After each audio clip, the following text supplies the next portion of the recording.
Social மீடியாவில் வைரலாக போய்கிட்டு இருக்கக்கூடிய ஒரு மாணவி ஆளுநரிடமிருந்து பட்டத்தை வாங்கலை அப்படின்றது. நீங்கள்லாம் மாணவின்னு ஒரு கல்லூரி மாணவி ரேஞ்சுக்கெலாம் யோசிச்சிடாதீங்க. கொஞ்சம் வயசான மாணவி.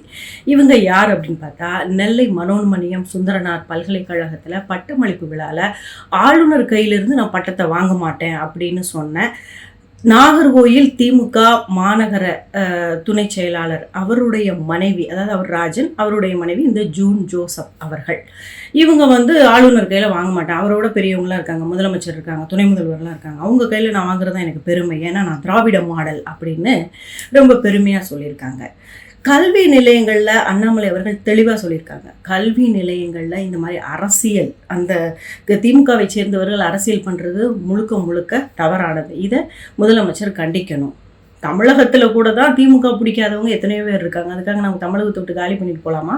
இல்லை நாங்கள் வேறு மாதிரி செயல்பாட்டை காமிச்சா முதலமைச்சர் மூஞ்சை எங்கே கொண்டு வச்சுப்பாருன்னு சொல்லி காரசாரமாக அவருடைய எக்ஸ் தளத்தில் பதிவிட்டிருக்காரு நமது அண்ணாமலை அவர்கள்.